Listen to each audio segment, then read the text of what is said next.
Hi guys, welcome to pharma tutor hub. आज की video में हम देखेंगे कि किस तरह से छोटे बच्चों की दवाइयों को कैलकुलेट किया जाता है। तो बेसिकली ये जो फॉर्मूले होते हैं कुछ, उसके अकॉर्डिंग हम इन दवाइयों को कैलकुलेट करते हैं।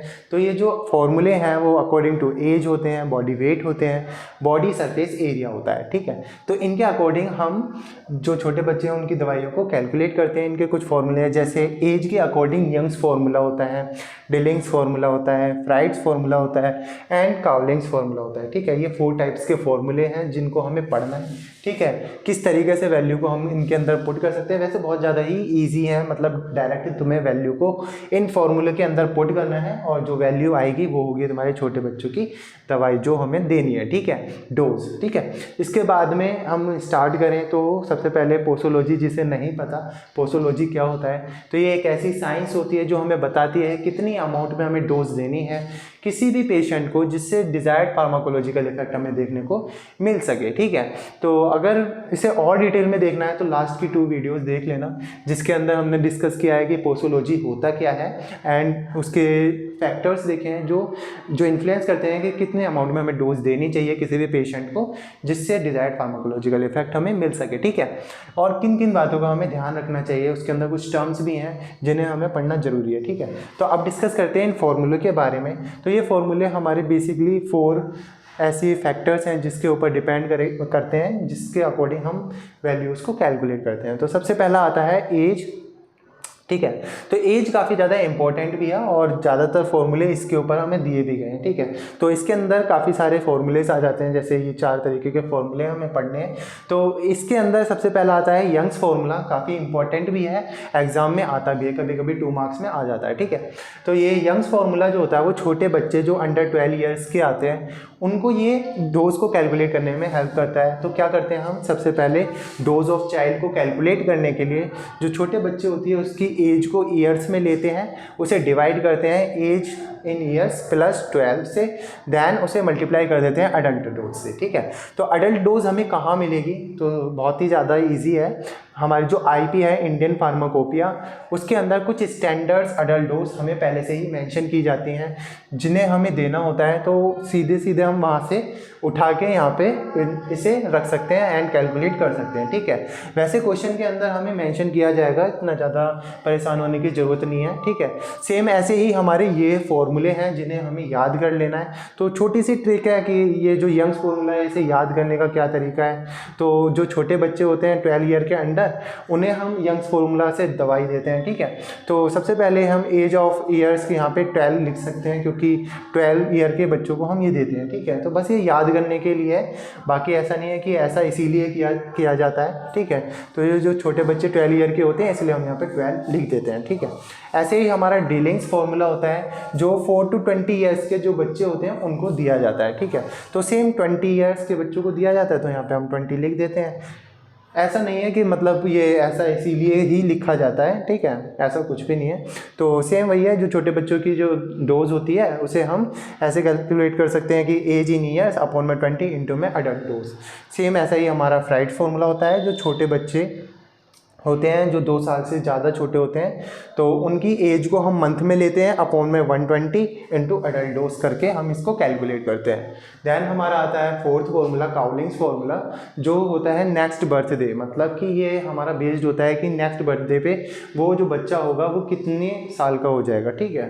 तो dose of child age of the next birthday, ये भी हम ईयर्स में लेते हैं, अपॉन में 24 इंटू में अडल्ट डोज, ठीक है। इसके बाद में अकॉर्डिंग टू जो हमारी कैलकुलेशन होती है वेट, बॉडी वेट के, तो इसके अंदर हमारा कलर्स फॉर्मूला आ जाता है, जिसके अंदर हम छोटे बच्चों का वेट केजी के अंदर लेते हैं, उसे डिवाइड करते हैं 70 के साथ एंड अडल्ट डोज को पुट करके हम जो वैल्यू आती है उसे कैलकुलेट कर लेते हैं। देन इसके बाद में बॉडी सरफेस एरिया के अकॉर्डिंग किस तरीके से डोज को कैलकुलेट किया जाता है, तो सेम बहुत ही ज़्यादा ईजी है ये भी। तो डोज ऑफ चाइल्ड हम लेते हैं, वो हमें किस तरीके से पता चलेगी, body surface area of the child, यानी कि जो बॉडी सरफेस एरिया क्या है, बॉडी सरफेस एरिया किसी भी बच्चे का जो मीटर स्क्वायर में हमें लेना है, ठीक है। तो ये जो बॉडी सरफेस एरिया है हम ऐसे तो कैलकुलेट नहीं कर सकते हैं कि कितना है, तो हमें एक टेबल बताई जाती है जो वेट के अकॉर्डिंग हमें अप्रोक्स वैल्यू देती है कि क्या बॉडी सरफेस एरिया होगा किसी भी चाइल्ड का, ठीक है।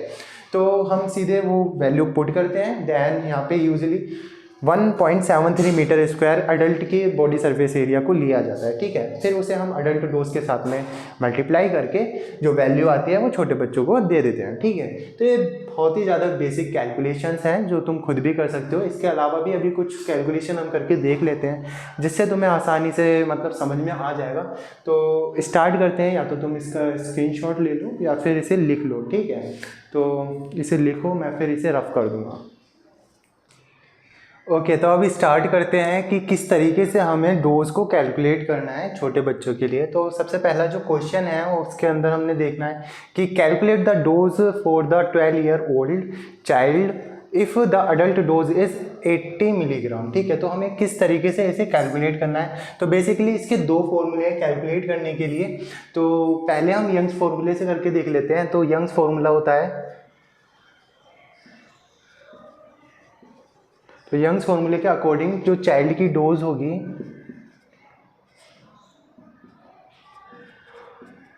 एज ऑफ चाइल्ड यानी कि 12 अपॉन में एज ऑफ चाइल्ड 12 + 12 तो इनटू में अडल्ट डोज 800 मिलीग्राम। तो ये हो जाएगा 24 1/2 इंटू 800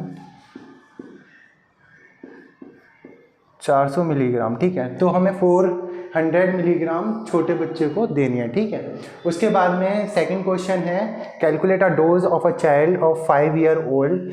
तो 5 ईयर ओल्ड का एक बच्चा है जिसे हमें डोज देनी है, कैलकुलेट करनी है कि कितनी डोज हमें देनी है, जब हमें अडल्ट डोज बता रखी है कि वो है 1 ग्राम। तो सेम फॉर्मूला ही है, थोड़ा बहुत ही चेंजेस हैं। तो चाइल्ड की जो डोज होगी वो हो जाएगी हमारी 5 ईयर ओल्ड है तो 5 अपॉन में हमारा आ जाएगा 20 इंटू में अडल्ट डोज हमें दे रखी है 1 ग्राम, ठीक है। तो ये हो जाएगा हमारा तो 0.25 मिलीग्राम, 1 ग्राम है ना ये, तो ग्राम डोज हमें देनी होगी, ठीक है। तो ऐसे ही हमारा जो थर्ड क्वेश्चन है इसमें हमें बताना है कि क्या सरफेस एरिया होगा चाइल्ड का इफ़ चाइल्ड की डोज जो है वो हमें 100 मिलीग्राम देनी है एंड अडल्ट की डोज 450 मिलीग्राम है, ठीक है। तो इसका जो फॉर्मूला है तो इसके अकॉर्डिंग कैटजल फॉर्मूले के अकॉर्डिंग तो हम क्या कर सकते हैं, तो child dose is equal to body surface area of child upon body surface area of adult जो कि 1.73 मीटर स्क्वायर होता है इन मीटर स्क्वायर इंटू में अडल्ट डोज।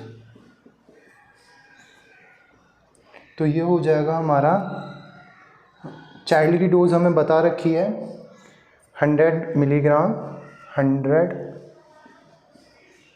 अपॉन में 1.73 मल्टीप्लाई में जाएगा क्योंकि हमें बॉडी सरफेस एरिया निकालना है बच्चे का, ठीक है। तो इनटू में 1.73 मीटर स्क्वायर और इधर हमारा आ जाएगा body surface area of child और अपॉन में अडल्ट डोज जो होगा वो डिवाइड में चला जाएगा इधर, ठीक है। तो यहाँ पे अडल्ट डोज हमें बता रखी है 450 मिलीग्राम। तो ये अप्रॉक्स हमारा, ये तो हमारा 1.73 से मल्टीप्लाई करेगा जब 100 तो हो जाएगा 173 अपॉन में 450 मिलीग्राम। देन इसको डिवाइड करेंगे तो अप्रोक्स हमारी 0.38 मिलीग्राम डोज आएगा, ठीक है। तो इस तरीके से ये कैलकुलेट करना है। तो आज की वीडियो में बस इतना ही। नेक्स्ट वीडियो में हम स्टार्ट करेंगे कोई नया चैप्टर, नई यूनिट। तो thanks for watching, till then take care.